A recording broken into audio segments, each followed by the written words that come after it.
Hi Rokeby. Today I thought we'd have a bit of sticky art fun, and I thought I would go through how we can all make Elmer the elephant. Okay, so Elmer is a very famous book by David McKee. Okay, and we are going to use some really simple things that you should be able to find around your house. Okay, to make a fun art project. Okay, so the first thing you're going to need, okay, is a milk bottle. Now it's up to you. You can use a big milk bottle if you want to make a big Elmer the elephant, or you could just use 1 pint or a 2-pint bottle. It's entirely up to you. It depends what size Elmer the elephant you want to make. Okay, so your first job, you might need an adult to help you. Okay, it depends how good your cutting skills are and how safe you are with them. Okay, we need to cut our milk bottle up.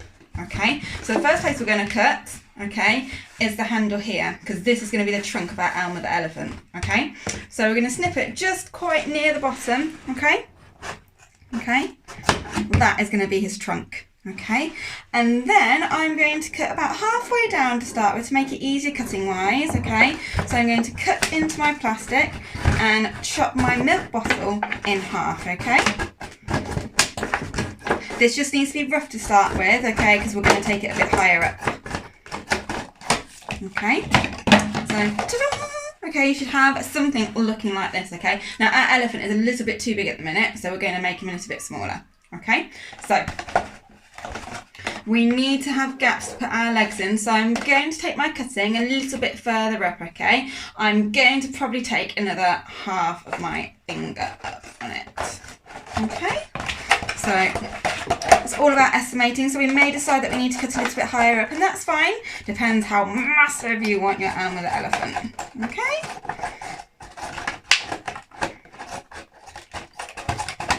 Okay, I hope you're all enjoying some time at home, okay, and having lots of fun with your families, okay. So I've made my Elmer a little bit smaller now so he can sit down, okay.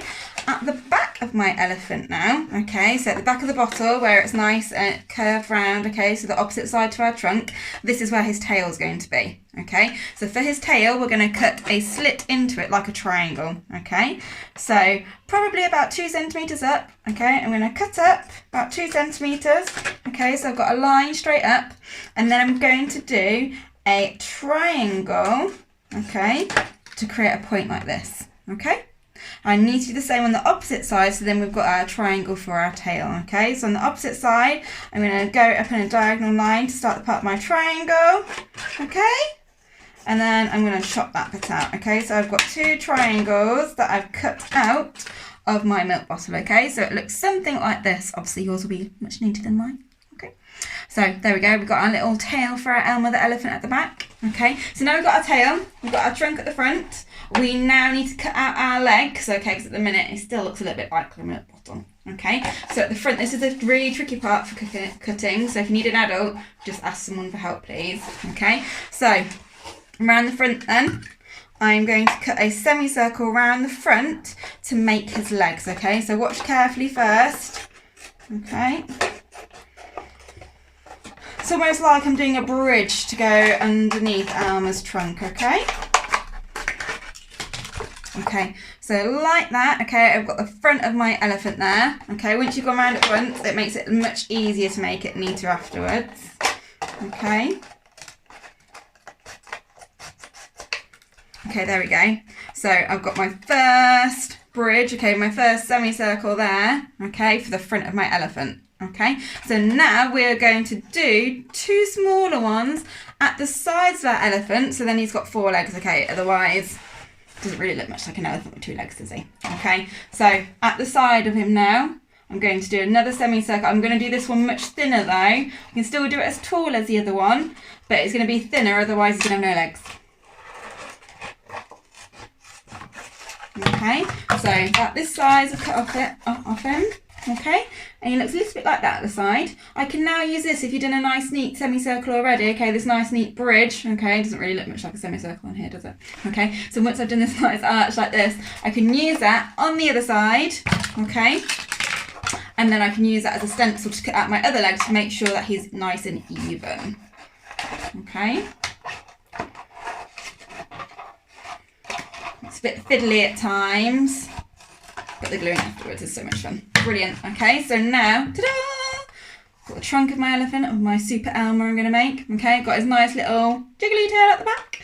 And then we've got the 2 arches cut out, okay, that are his legs, okay, so we've got 4 legs on him now, okay. Now this is the fun part, okay. The only other bit of equipment you need now, okay, you need a pot, okay.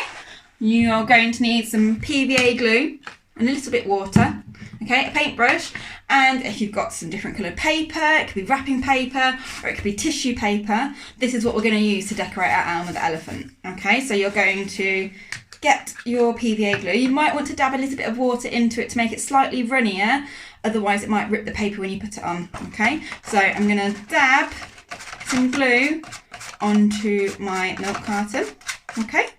Then I'm going to grab different colours of tissue paper, okay. Now, if you're unsure of the Elmer story, if you go onto YouTube, there's loads and loads of different people who read one of the Elmer the elephant books, okay? So you can have a little read and learn about Elmer the elephant, okay? And how he's different to all his grey friends. And how to start with, he didn't really like being different, okay? It was only after a while that he realised actually being different, being unique, like we all say we are at Rokeby, is actually a really good thing, okay? So I'm then going to put some glue over the top of it, okay? I'm going to keep going. Okay, the trunk's the hardest part, so I'd leave the trunk till afterwards, otherwise you get really sticky with them, okay? So I'm going to keep putting my tissue paper on, okay? And then I'm going to go over the top of my tissue paper, a little bit like you're doing paper mache to make something, okay? Okay, you're going to keep doing this all the way around to make your own patchwork elephant, okay? And as you get a little bit further on, it will start to take shape and start to look a bit more like this, okay? And then afterwards, after we've finished it all, we can get some white paper or we can get some googly eyes and stick them on the front, okay? And then we have made our own Elmer the elephant, okay? Now, Rokeby, it's over to you now. I want to see all your Elmer the elephants with all these simple equipment we can use at home, okay? When you've done it, please either put it up on the Facebook page or please send it to me on Class Dojo, okay? Send it to me in whatever way you want or even email. I'd really love to see all your Elmer the elephants, okay? Remember, being unique, being different is so much fun, okay? Let's see your Elmers, okay? Take care and I shall speak to you soon. Bye!